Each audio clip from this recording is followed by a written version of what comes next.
Hey there, I'm DPadGamer, and yesterday, Nintendo released a fantastic trailer for Super Mario Odyssey, as well as some gameplay during their Nintendo Treehouse. I'm pretty excited for this game, so I'd like to take a closer look at the information we have so far, and try to piece things together.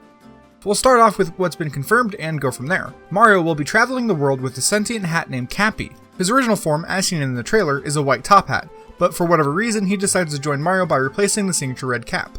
A huge part of the game revolves around the use of Cappy. Mario can throw him around as a short-range attack or as a decently large circular attack. He's also used to capture certain enemies, objects, and people.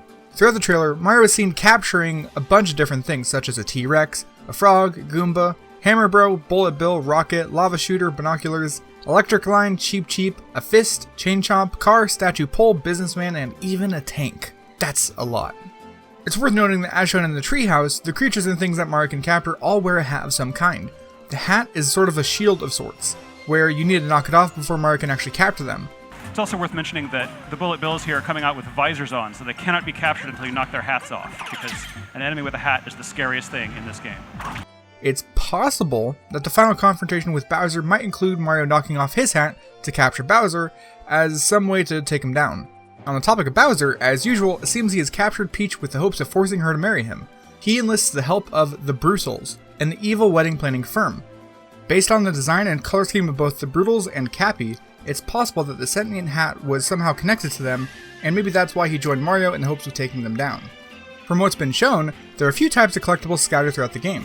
First are the coins, which can be found in every world and can be used somehow. I'm not quite sure if they're used as a currency, but I do know that if you die, you lose 10 coins, so that's a way to gauge how much energy you have to go on. There are also purple coins, which are unique to each world or kingdom. New Donk City has coins, the Sand Kingdom has triangular chips, and the Woodland Kingdom has nuts.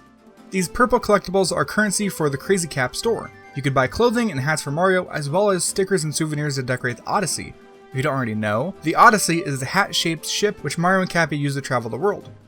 The Odyssey seems to be fueled by the Power Moons. The moons have replaced the usual power stars, acting as the main collectible. I imagine that, much like the previous games, you'll have to collect a certain amount of moons to unlock each new location.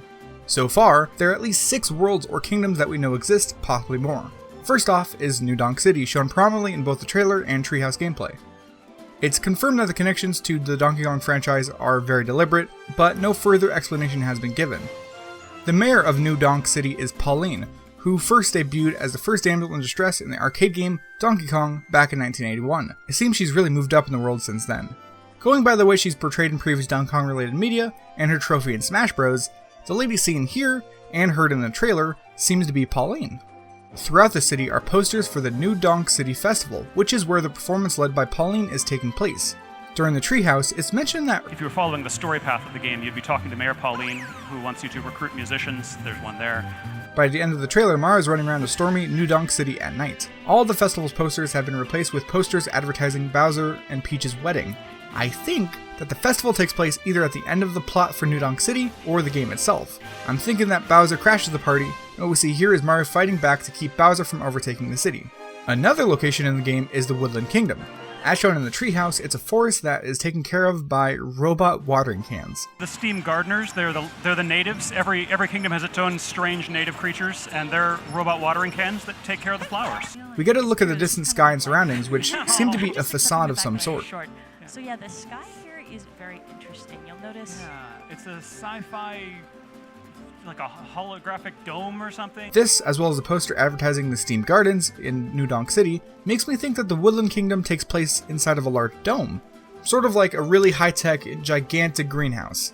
Perhaps this large structure is a feature of New Donk City, though I can't actually find any hints of it on the horizon to confirm this, but in the game, that might be a little easier.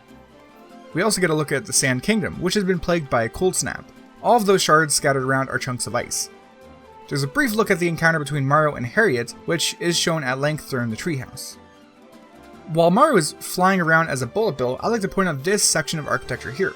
I think it's created in the image of the Lord of Ice, which is what I'm calling this guy here. It seems that this battle takes place in a large underground cavern, so here's what I think it means. This creature, likely corrupted by Bowser somehow, has inflicted the kingdom with ice. Mario takes on Harriet during the day, which marks the turning point of the kingdom's plot and switches it to night. After more platforming and hat throwing, he travels deep underneath the desert and takes on the Lord of Ice, which I imagine fixes everything. There are some other locations, though I don't have much information on them. First is what I'm calling the Dino Kingdom. We see here at the start of the trailer, it seems to be home to the T-Rex. None of the shots of the Dino Kingdom reveal what kind of purple collectible it will have, but I think dino teeth or maybe bones could fit. Another location briefly shown is what I'm calling the Yummy Kingdom. Not much is revealed about it here, but from the reveal trailer back in January, we already know that it's somehow food-based, and very colorful. Also, real quick, I'd like to say that I have no idea where this underwater section takes place. I highly doubt it's its own underwater kingdom, but instead, based on the rock walls, I think it might be part of the Sand Kingdom. Though, if it's not part of the Sand Kingdom, then it's probably part of an unknown kingdom because it doesn't really fit anywhere else. The last location shown in the trailer is this. I'm not sure what to even refer to it as, so I'll just go with Hatland, I guess. Hatland, as you'd expect, has hats.